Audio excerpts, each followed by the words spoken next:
Penyakit yang terjadi karena tekanan darahnya naik, tekanan darahnya tinggi, gula darahnya tinggi, kolesterolnya tinggi, dan kegemukan atau obesitas.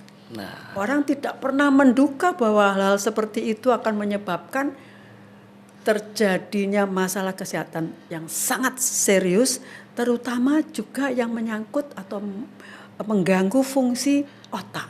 Kita semua tahu ya Mas Eko. ya.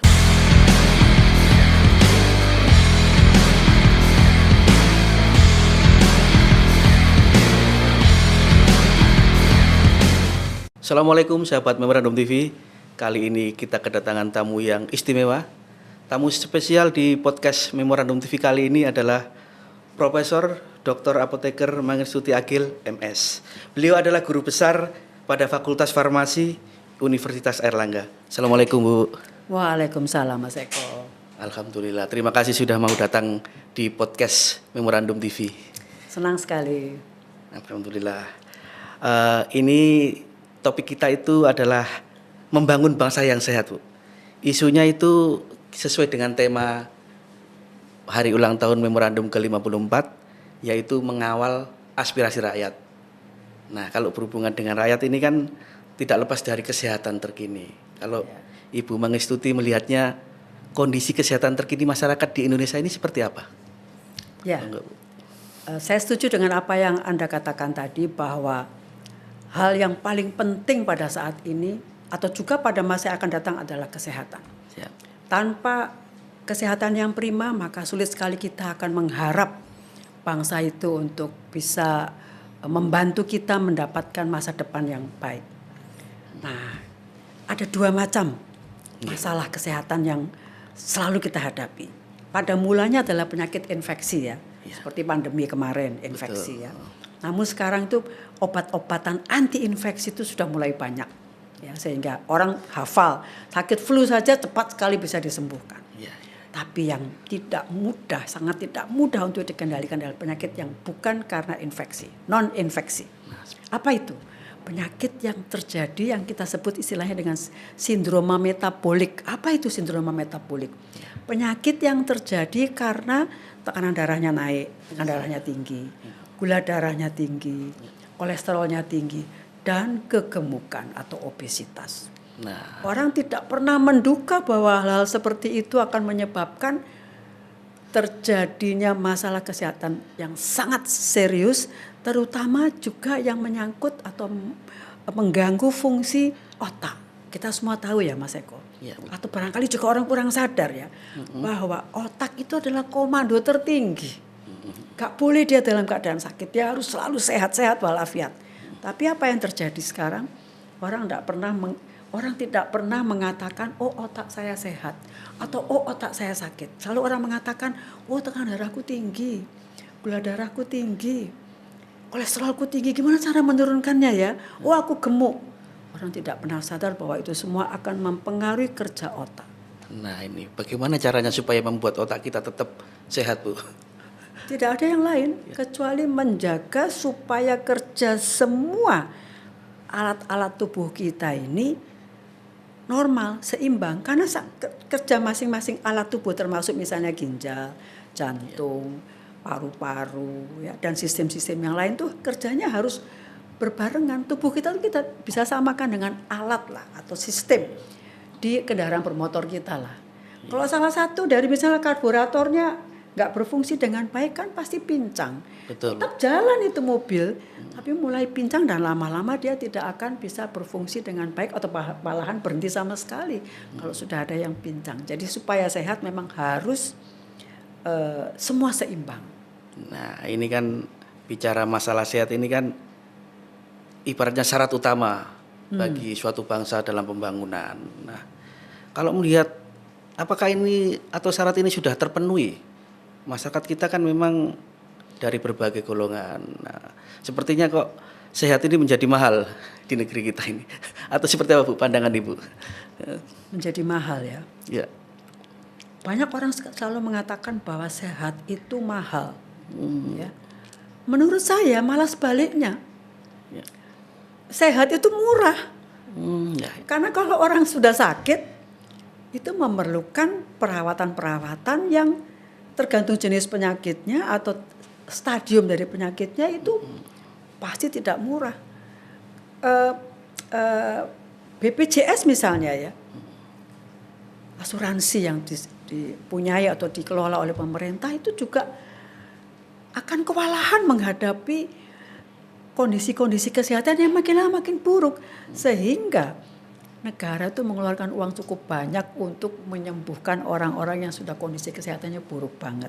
Jadi menurut saya Mas Eko, yang paling gampang itu, paling gampang tapi ternyata tidak gampang juga melaksanakannya. Seperti apa itu? Pola hidup sehat. Nah, ini pola hidup sehat ini. Benar, pola hidup sehat itu seakan-akan seperti apa ya? Sesuatu yang cuman ngomong aja. Justru itulah kuncinya kalau mau sehat. Apa meliputi apa? Paling gampang toh. Makanan yang bergizi ya, nutrisi ya. Terus olahraga. Istirahat yang cukup. Istirahat cukup. Terus nggak stres dikendalikan. Banyak orang ngengkel. Loh, mana mungkin orang tidak stres? Loh, betul. Tapi bahwa stres dikendalikan itu harus. Iya, iya. Cuman 4 ya syaratnya Mas. Tapi sulit sekali. Sulit sekali kalau orang sudah bilang, aku nggak doyan makan, aku nggak. Bahkan ada yang orang tidak suka minum air. Bagaimana mungkin orang tidak suka minum air? Tubuh kita ini persentase tinggi air. Iya. Nah kalau tidak suka minum, terus jadi apa Mas? Sama dengan kolam yang kering toh. Betul, gimana ikan bisa hidup di situ? Nah ini loh. Jadi sebetulnya itu mulai dari pendidikan prasekolah itu anak-anak sudah diberitahu kok. Mindset harus dirubah ini. Betul sekali. Tapi ternyata nggak gampang ya Mas Eko ya. Iya, merubah mindset itu memang perlu waktu ini. Sebetulnya gini, contoh sederhana ya. Orang sudah tahu kalau diabetes, yaitu kadar gula darahnya tinggi itu bisa berdampak mata buta. Betul. Tapi kok nggak membuat takut orang ya Mas Eko? Ya, inginnya makan dan minum yang manis-manis. Nggak bisa mengendalikan karena apa? Nah ini kembali kepada otak. Karena itu proses tubuh kita tuh sangat kompleks ya. Kalau saya ibaratkan tubuh kita tuh seperti mobil Alphard lah yang paling modern. Yang paling tinggi Alphard atau Mercy? Dua-duanya. Mobil yang sangat canggih ya. Iya. Tidak ada satupun kendaraan bermotor yang bisa melebihi atau kecanggihan alat tubuh kita. Sangat canggih. Ibaratnya listrik didudul sedikit aja sudah jalan semua alur listriknya. Harusnya demikian. Tapi, nah ini untuk supaya semua itu berlangsung dengan baik memang harus dijaga dengan sangat teliti. Ini sangat teliti. Nanti kita lanjutkan lagi, Bu.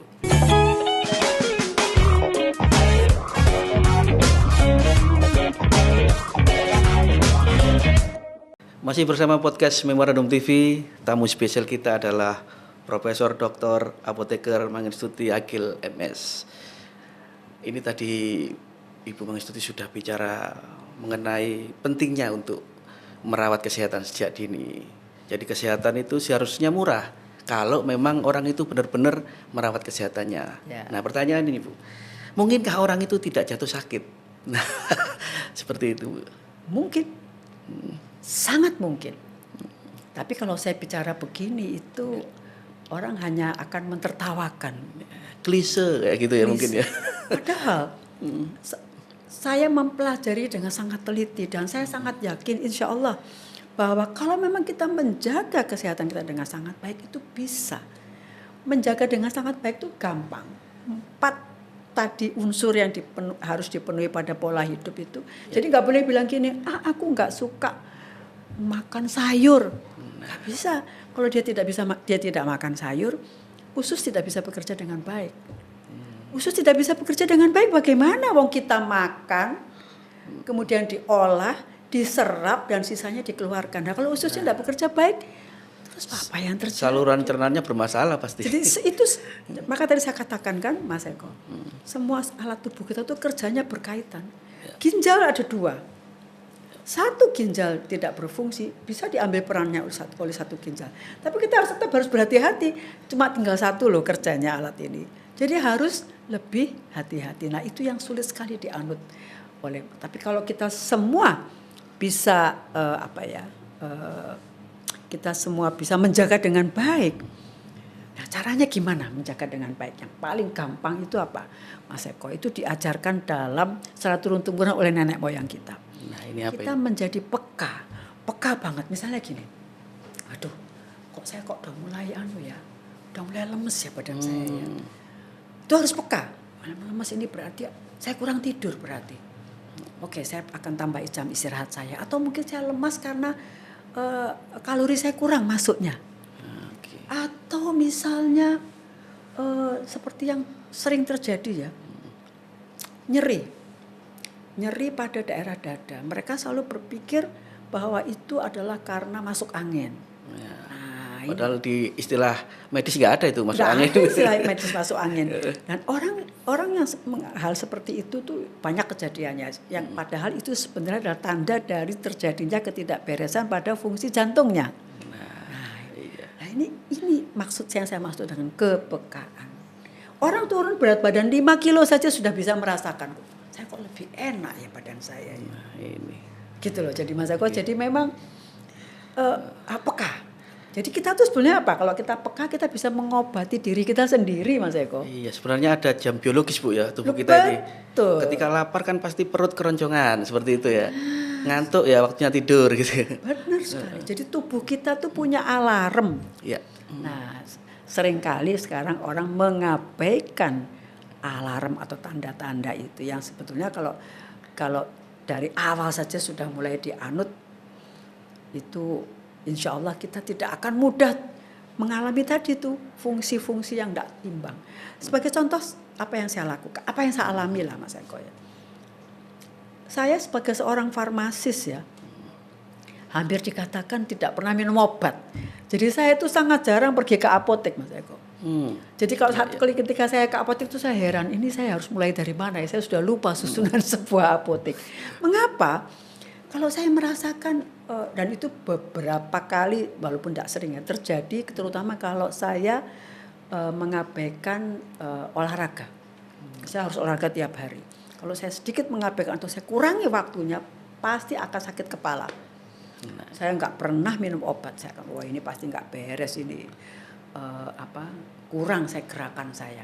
Dan saya lakukan saja gerakan dan memang benar sembuh.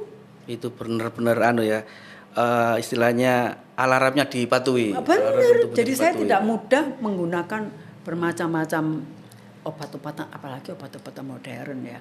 Tapi ya itu Mas Eko. Tadi kembali kepada mungkinkah kita tidak jatuh sakit. Nah ini yang penting. Penuhi satu saja hal yang paling penting. Tubuh kita tersusun atas sel ya. Sel itu pabriknya yang menghasilkan energi yang dibutuhkan kita kerja. Penuhi saja bahan bakarnya sel ini. Nutrisi yang cukup ya, vitamin, mineral, karbohidrat, protein, lemak harus dipenuhi lengkap. Sudah dipenuhi lengkap, biarkan saja dia bekerja sendiri. Bisa dia bekerja dengan baik. Nah ini bicara soal menjaga kesehatan kan lebih baik istilahnya menjaga daripada mengobati Bu. Ya.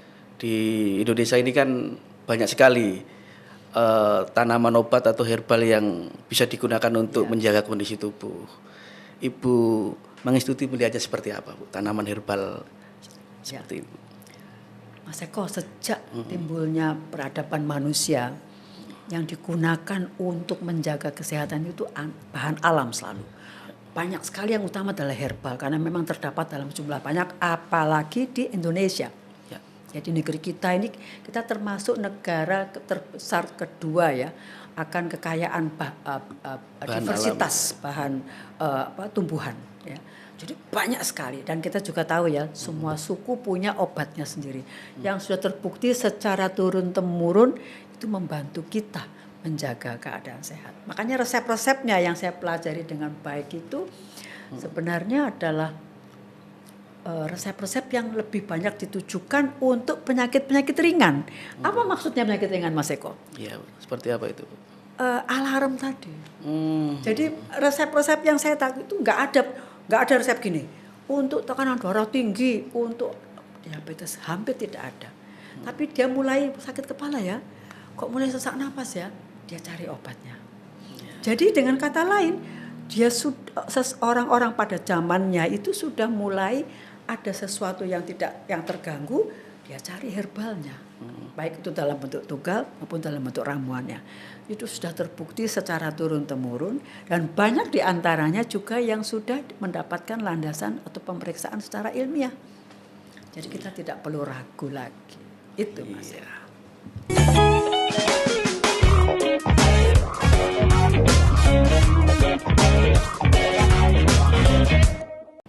Sahabat Merarum TV, tadi Bu Pangestuti sudah menjelaskan panjang lebar mengenai tanaman herbal yang ada di Indonesia. Memang saya pernah baca jurnal juga, Bu. Di Indonesia ini kan sekitar 25 sampai 39 ribu ada tanaman herbal yang tumbuh, tetapi pemanfaatannya memang masih kurang saya kira, Bu. Terus bagaimana sebenarnya masyarakat harus menggunakannya ini? Mas Eko, nggak usah susah-susah. Ya. Sekarang kita cari yang paling gampang, jahe. Jahe itu negara yang tidak ditumbuhi jahe pun penelitiannya lebih banyak daripada negara kita yang jahe berbagai jenis. Sebutkan berapa jenis jahe, minimal 3 jenis jahe tumbuh dengan baik di negeri kita. Iya, iya. Sangat luar biasa pemanfaatnya, khasiatnya maksud saya. Sangat luar biasa. Sampai kepada sistem otak, segala macam masalah kesehatan bisa diatasi. Tapi apakah kita memanfaatkannya dengan baik? Belum, Mas Eko. Nah itulah, jadi sebenarnya nggak usah susah-susah. Masalahnya adalah kita tuh orang Jawa bilang nggak utun ya, nggak secara teratur. Kenapa? Kenapa harus teratur? Karena memang herbal ini bukan seperti obat dokter. Iya, iya. Yang sekali minum terus cespleng, nggak bisa. Kandungannya memang beda dengan kandungan obat dokter, Mas Eko. Iya, iya. Kandungannya tuh banyak sekali, ratusan ribuan, bekerja bareng. Membuat supaya apa yang belum beres dalam tubuh kita itu dibereskan. Jadi kerjanya nggak seperti obat dokter. Tapi kandungannya sedikit. Jadi dia harus dikonsumsi secara teratur, Mas. Nah, tidak langsung ujuk-ujuk ketika sakit. Tidak. Minum STMJ habis itu terus Begadang. bergadang. Percuma. Atau sebaliknya, Mas. Orang bosen minum obat diabetes. Ya. Aku bosen, nggak turun-turun tuh gulaku, aku tak coba herbal. Ini menurut saya tidak benar, ya. Karena kalau sudah dipegang oleh dokter, lalu gula darah tidak turun, pasti yang salah pasien. Tidak mungkin orang orang sudah minum obat dokter tapi tidak turun kadar gula, tidak mungkin. Jadi manusianya lah yang salah. Jadi kalau manusianya sudah salah dalam hal pola hidup yang saya maksudkan. Mencoba herbal ya sama saja, tidak akan berhasil. Justru sebaliknya terjadi, Mas Eko. Iya. Banyak pasien yang setelah diancam oleh dokter dalam tanda petik, awas hati-hati, Anda sudah masuk dalam fase kadar gula darah mulai tinggi, mau pilih mana, mau coba langsung obat dokter atau mau coba sendiri, saya coba sendiri dulu saja dokter. Itu kejadian betul. Jadi mengkonsumsi misalnya buah pare ya, buah pare ukuran kecil, setiap hari oleh dia diparut, diminum langsung, jadi dengan ampas-ampasnya setiap hari, Mas Eko. Tapi kemudian dia barengi dengan tadi itu makan sehat dan olahraga. Olahraganya apa? Orang mendengar olahraga itu, waduh kok susah banget. Berat ini olahraga ini. Sama sekali tidak. Yang dia lakukan ini kejadian betul ini. Dia lompat-lompat di depan televisi, jadi seperti orang main badminton sambil mendengarkan televisi. Tiap hari 30 menit berkeringat. Dan dia bisa mempertahankan kesehatan tubuhnya melalui pengaturan kadar gula darah sampai sekarang tidak pakai obat dokter. Nah itu manfaatnya. Itu bukti loh, Mas. Bukti. Yang sebetulnya bisa kita dapat. Tapi ya itulah, Mas Eko. Ya. Masalahnya adalah tadi itu ya. Disuruh olahraga nggak mau. Males. Olahraga cuman kalau berat, katanya gitu. 17 Agustus ya. Lomba sepeda, lomba lari. Bisa. Nggak ngefek, olahraga setahun sekali. Selain jahe, Mas Eko. Ya, ada kunyit. lagi yang kunyit ini. Manfaatnya luar biasa. Nah, kunyit ini yang selalu ingin saya tonjolkan itu adalah kemampuannya untuk menjaga kesehatan lambung. Ya. Banyak sekali ya sekarang orang sakit lambung ya. Karena telat makan. Saya bilang kenapa ya orang kok bisa telat makan? Makan itu kan selalu kita tunggu ya waktunya. Kembali itu mengabaikan alarm tadi ya. Alarm tidak dia. Nah kalau kita jaga dengan baik atau kalau kondisinya belum terlalu parah, kunyit adalah obat untuk lambung yang sangat baik. Kurkuma itu Bu ya? Iya. kurkuma.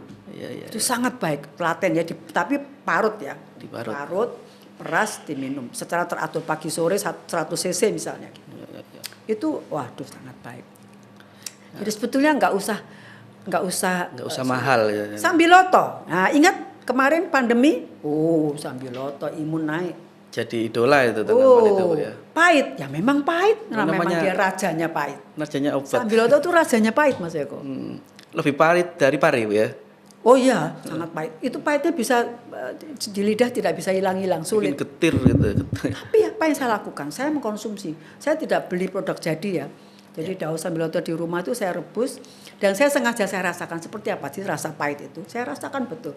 Oh, cuman begini toh. Ya sudah saya minum saja. Dan karena yang penting itu apa Mas Eko? Imun.